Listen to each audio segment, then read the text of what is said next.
Sciacademy GS Research Center presents audiobook of history for class 6 entitled Our Pasts 1. This is page number 67, chapter 7. Ashoka, the emperor who gave up war. Roshan's rupees. Roshan clutched the crisp notes that her grandfather had given her on her birthday. While she badly wanted to buy a new CD, she also wanted to just see and feel the brand new notes. It was then that she noticed that all of them had a smiling face of Gandhiji printed on the right and a tiny set of lions on the left. What were the lions there for? She wondered. A very big kingdom that is known as an empire. The lions that we see on our notes and coins have a long history. They were carved in stone and placed on top of a massive stone pillar at Sarnath, about which you read in chapter 6. Ashoka was one of the greatest rulers known to history, and on his instructions, inscriptions were inscribed on pillars as well as on rock surfaces. Before we find out what was written in these inscriptions, let us see why his kingdom was called an empire. The empire that Ashoka ruled was founded by his grandfather, Chandragupta Maurya, more than 2300 years ago. Chandragupta was supported by a wise man named Chanakya or Kautilya. Many of the Chanakya's ideas were written down in a book called the Arthashastra dynasty. When members of the same family become rulers one after another, the family is often called a dynasty. The Mauryas were a dynasty with three important rulers: Chandragupta, his son Bindusara, and Bindusara's son Ashoka. There were several cities in the empire marked with black dots on the map. These included the capital Patliputra, Takshila, and Ujjain. Takshila was a gateway to the northwest, including Central Asia, while Ujjain lay on the route from north to south India. Merchants, officials, and craftspersons probably lived in these cities. In other areas, there were villages of farmers and herders. In some areas, such as central India, there were forests where people gathered forest produce and hunted animals for food. People in different parts of the empire spoke different languages. They probably ate different kinds of food and wore different kinds of clothes as well. How are empires different from kingdoms?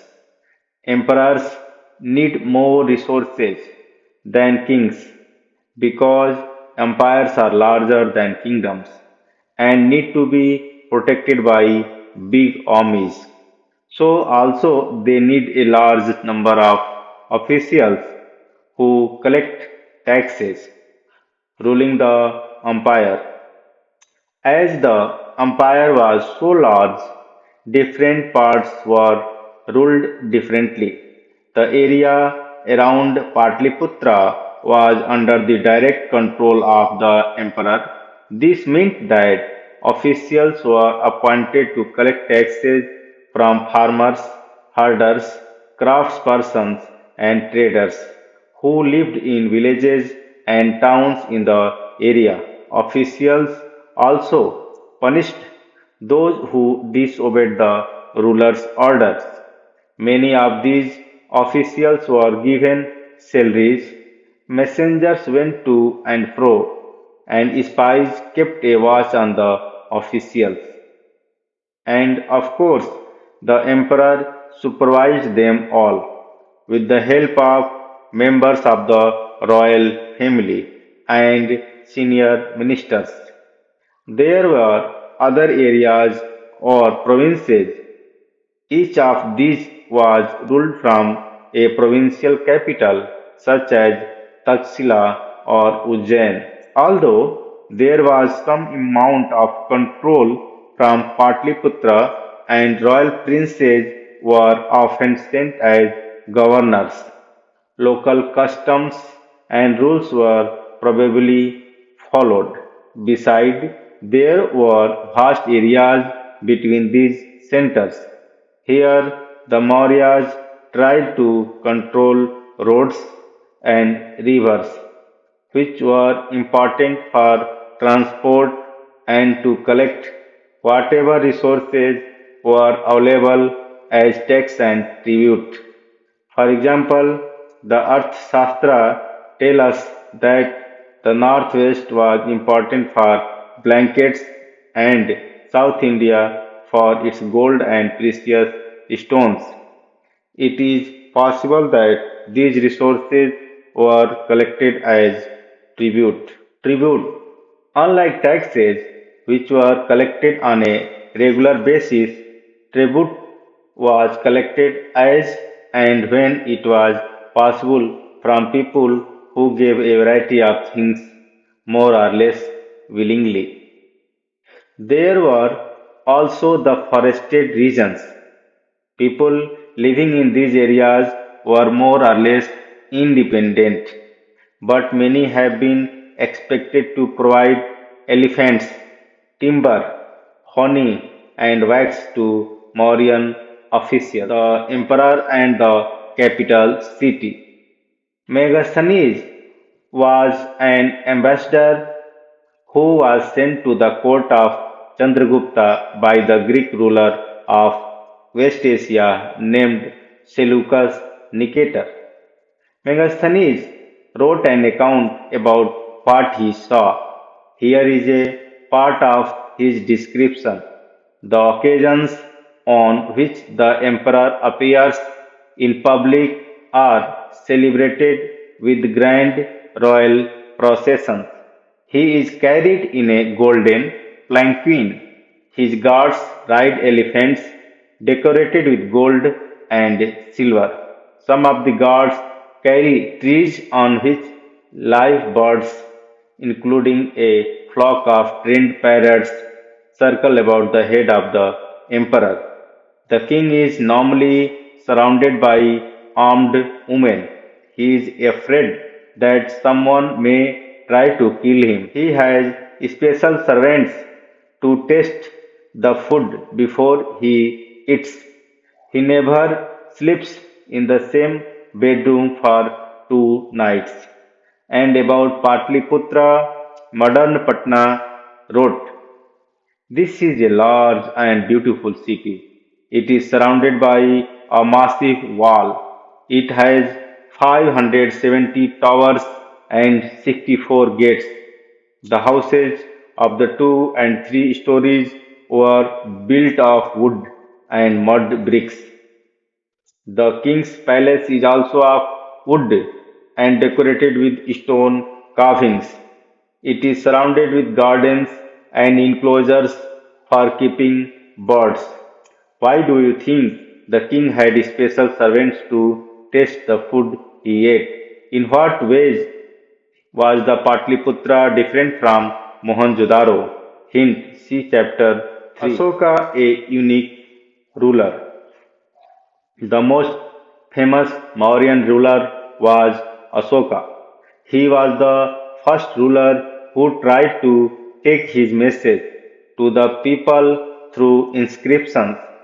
Most of Ashoka's inscriptions were in Prakrit and were written in the Brahmi script.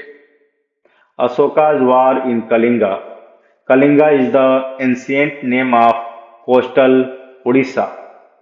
See map 5, page 68. Ashoka fought a war to conquer Kalinga. However, he was so horrified when he saw the violence and bloodshed that he decided not to fight any more wars. He is the only king in the history of the world who gave up conquest after winning a war. Ashoka's inscription describing the Kalinga War. This is what Ashoka declared in one of his inscriptions. 8 years after becoming king, I conquered Kalinga. About a lakh and a half people were captured, and more than a lakh of people were killed. This filled me with sorrow. Why? Whenever an independent land is conquered, lakhs of people die, and many are taken prisoners. Brahmins and monks also die. People who are kind to their relatives and friends, to their slaves and servants die or lose their loved ones. That is why I am sad and have decided to observe Dhamma and to teach others about it as well. I believe that winning people over through Dhamma is much better than conquering them through force. I am inscribing this message for the future so that my son and grandson after me should not think about war. Instead, they should try to think about how to spread Dhamma. How did the Kalinga War bring about a change in Ashoka's attitude towards war? Dhamma is the Prakrit word for the Sanskrit term dharma.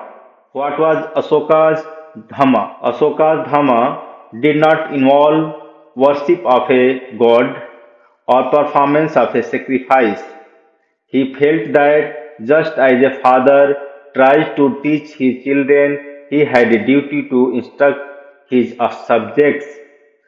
He was also inspired by the teachings of the Buddha, chapter 6.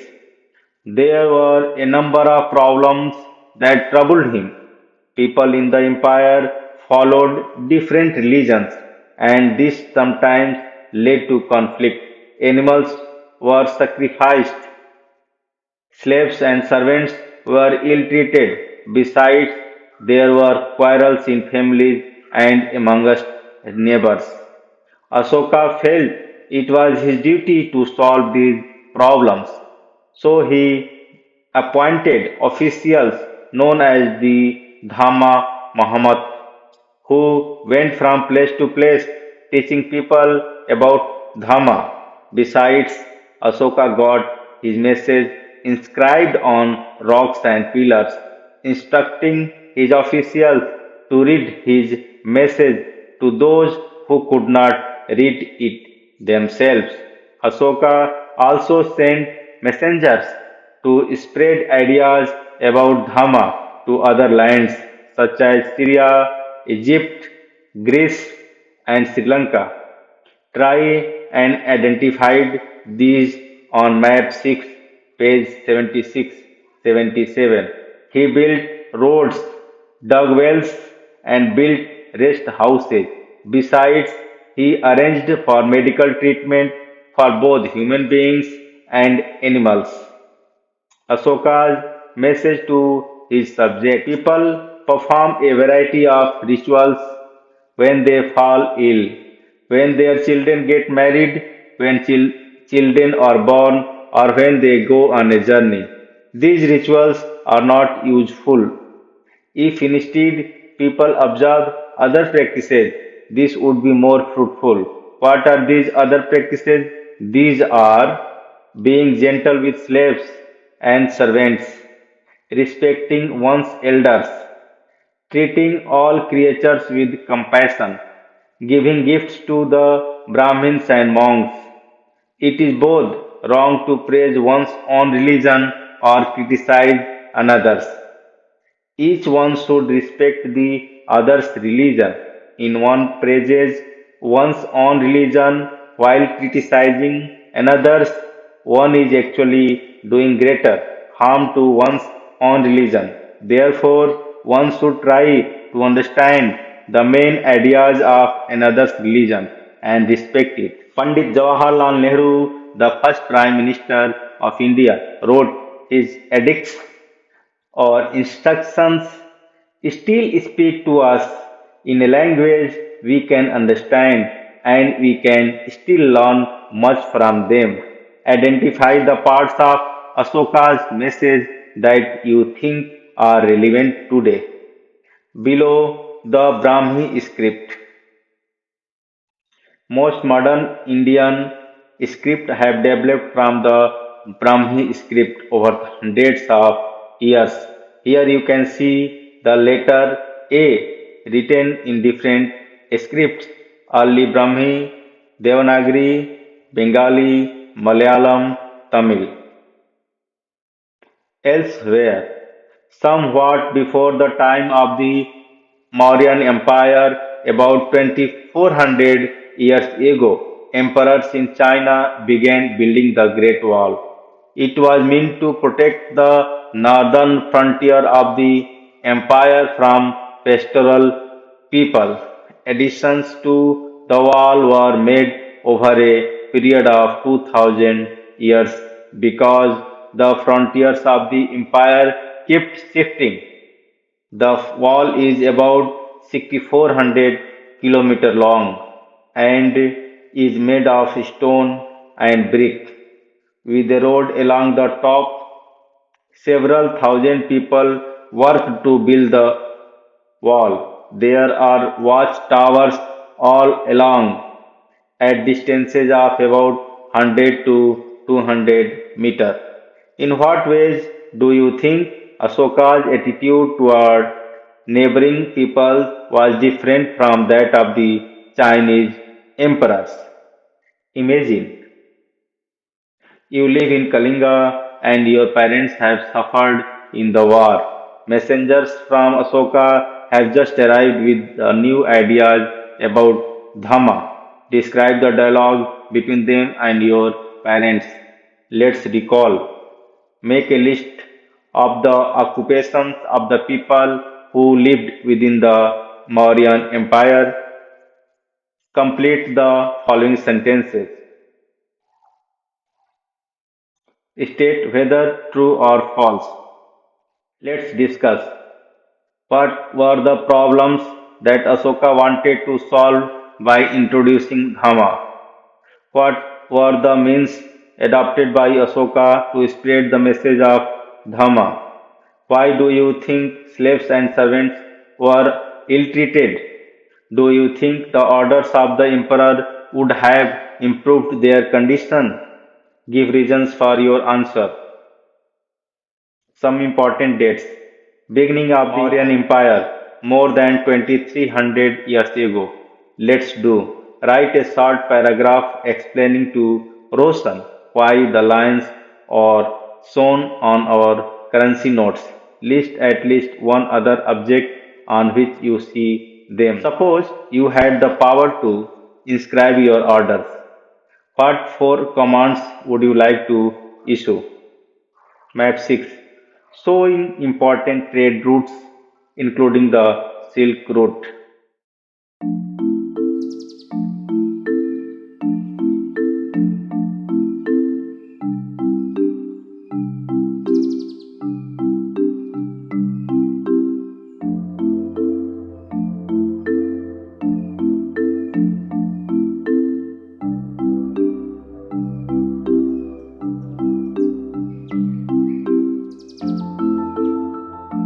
Looking ahead, Mauryan Empire collapsed about 2200 years ago. In its place and elsewhere rose several new kingdoms in the northwest.